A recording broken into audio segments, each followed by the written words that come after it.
Hi, welcome to the Gamesplainer. I'm Jeff the Gamesplainer and today I'm gamesplaining Gugong. Gugong looks like a more terrifying game than it really is. The way the game plays is with these cards. So you have 4 cards to choose from. The whole game itself will last for 4 rounds, as marked by this black die. So when we get to the end of the 4th round, the game is over. Each round consists of playing all of the cards out of your hand. So sometimes there are benefits that will allow you to have more cards in your hand. If you have finished your cards and someone else still has cards left, you play or allow them to play until they have run out of cards also. The way these cards work is with that little number in the top left corner. You are trying to give a gift of a card from your hand to an area in order to be able to do the benefit of that area. So for example, I'm playing a 4 to get the benefit of that area. The card I just took from there or traded from there goes face down in my stack, and that will be available to me next turn round. This card also has a picture or a symbol at the bottom. Some of them have symbols at the bottom, some of them you'll find do not. Anything with a symbol at the bottom means that you will get to do this action also, or the action of the location where that symbol is. You may just perform the action of the card, you may just perform the action of the space, or you may do both. If you're going to do both, you must do the action of the card first. So you're always trying to play upward of the number available. The only time when there is a change on that is if you have the number 1 in your hand and the number 9 is somewhere on the table. That number 1 can be played over the number 9 as a trade. The theory on it is that there's some valuable fruits in that bowl, even though it would normally be a relatively low thing. So that can then be traded for a number 2, etc. That's how the game's played. You play until all 4 cards are down, and then we go to the night position of the game. I have jumped a little bit over the morning area. The morning area is where you basically set up the game. So the reason I've jumped over it is because the game is already set up. But in the morning, you would push that forward to the next round. You would roll the 3 dice. I'll talk about them in a second. You would refill up this top spot if any of the things have been taken. And anything that has a morning symbol on it, you would action. So the day phase happens, that's the majority of the game, which is that trading of cards that we were just talking about. And then we get to a night phase where we take the cards that we have played through the day phase, or that we have traded for during the day phase, should I say. We have a look at them, and we're looking at the numbers in the top corners. Anything that matches the dice, so in this case I've got a 2 that matches the dice, the 2's on the dice. For each one of these that I match, I would gain a extra cube into my area. So there are 2 up there, I will gain 2. The other player also has 2 in his hand at the moment, so he would gain 2. We then go to whoever has the most matches would gain 1 push up here. Both of us have the same amount of matches, so it comes down to this. It always comes back to this if you've got equal, and to whoever's on the top of the pile. So white would move 1 up there, and I'll talk about why that's important later. The other thing is we move all the ships along 1, and I'll also talk about why that's important later also.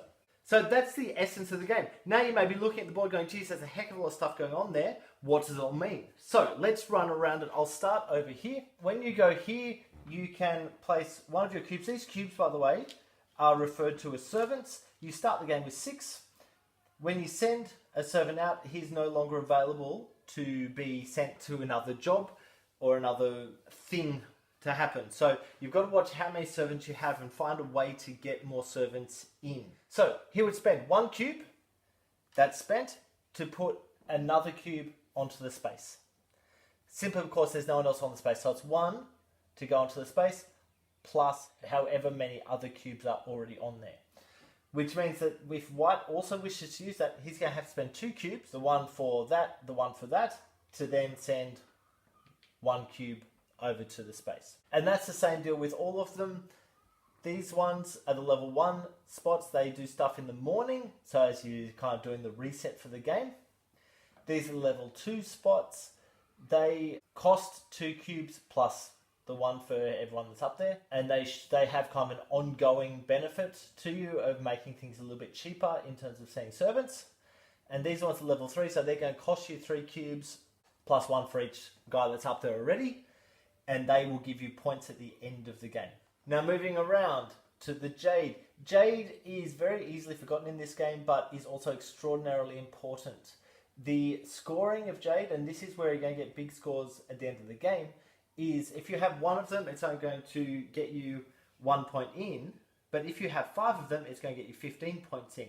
And every one on top of that is going to get you another 2 points. So how to get that Jade, whenever you do that action, you can pay 2 cubes to take 1 Jade. Once both of those pieces of Jade are gone, it's going to cost you 3 cubes, then 4 cubes. Once all of them are gone, you're dealing with these ones, which are going to cost you 5 cubes each time. Moving around, we have this top area, which is the traveling area. We have a horse for each guy or each player.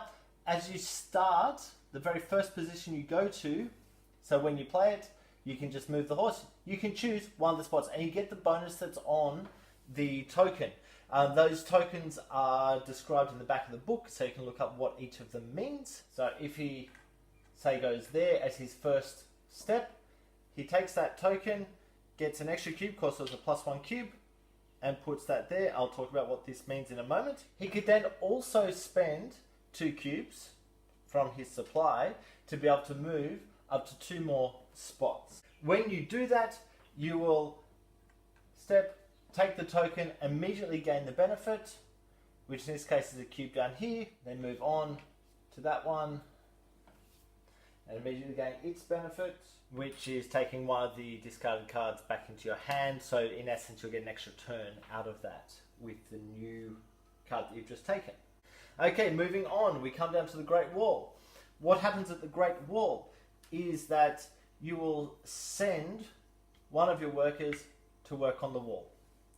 You could send, or should I say spend, another worker to send another 2 up to the wall. The way the wall works is once we get up to the number of players, so in this case we're on a 2-player game, so once there's 4 pieces in the wall, whoever has the most will then get 3 points plus move up this track. I'll talk about that track in a moment.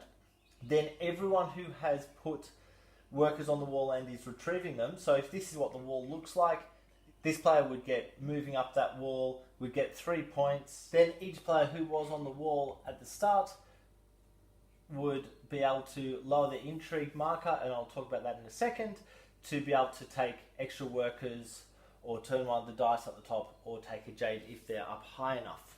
Then we come down to the intrigue track. The intrigue track is just literally, it's Pink's turn, so he goes here and he can move his intrigue marker forward 1. The first person to move takes this. This is the first player marker, the start player marker for the next turn. He could then also spend another servant to move another 3 spots forward if he chose to. The next location is the palace. Now it's very important to understand that no matter what else you do at the game, if you do not reach the top level of this palace track by the end of the game, your score is worth 0. So you must get to the top of this track in order for any points that you've gained through the game and in the end game stuff to actually count for anything. So whenever you go here, you get to move your guy up 1 level. You could spend, if you have them, 2 cubes off your track to move up another 2 levels and to move your intrigue marker 1 further around the intrigue track. And the final position is this bottom one, the river. If you wish to use the river, you are spending, so let's put a few more up there. You can put a thing into the river. If that's what the river looks like and you wish to put a thing into the river, you can put one there. Or you can move 1 forward. When you place a boat onto the Grand Canal, it's not considered the movement, so you can put the boat onto the Grand Canal, add a servant to that, and then move that ship forward. If that ship was full, when it reached there, I would take one of my guys off to gain 4 points, and I would place that over here. So I can do that 3 times. Of course, this will fit 3 cubes. If on a future turn, this one gets to here. With 3 guys, it has to be full for this to take effect. I can take one of the guys off to gain an extra card from this stack into my hand to go there, which in essence gives me 1 extra thing I can do each turn.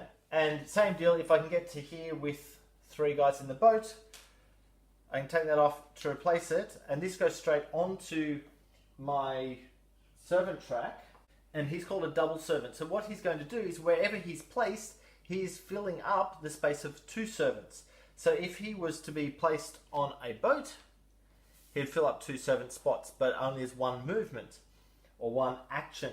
If he was to be put on the grand wall, he'd be filling up 2 spots. You get the idea. So that's a worthwhile one to have. Okay, that's the whole board. The only thing I haven't really covered is these things, which were picked up at the top, mostly. What you can do is at any point during your turn, you can trade in 2 of them for 1 more servant cube into your spot. If you have 4 of them, you can trade them in for 2 more points. And if you have 6 of them, you can trade them in for 1 more jade. Then we go into the night phase as previously discussed, and we head towards the finish of the game. Points at the end of the game are as such. So we first up look at the Great Wall. Anything that's left on the Great Wall, even if it hasn't completed the wall, would get the 3 points plus movement forward here for whoever has the most servants on the track. Then we step over to here to endgame bonuses. So anyone who has their marker sitting above one of these 2 tokens will get those points. Then we look down to the Emperor space, so you're getting points for being the first to the end of that track, or the second to the end of that track, or third if you're on a 3-player game. Do notice that if you are up here and you're told to move forward again, you will take points instead of moving forward. And then we look at the jade. However much jade you have is on this track for how many points that jade is worth. I think that's everything that needs to be said or spoken about on Gugong. Please go on and watch my gameplay to get a feel for how this game actually plays. If you have any comments or suggestions, please write them below. If you have any games that you would like to be gamesplained, please shoot me an email at thegamesplainer@gmail.com. Follow me on Instagram and Twitter at thegamesplainer to keep up to date with the games I'm playing. Subscribe to my videos to keep up to date with the games I'm gamesplaining. And until next time, enjoy gaming.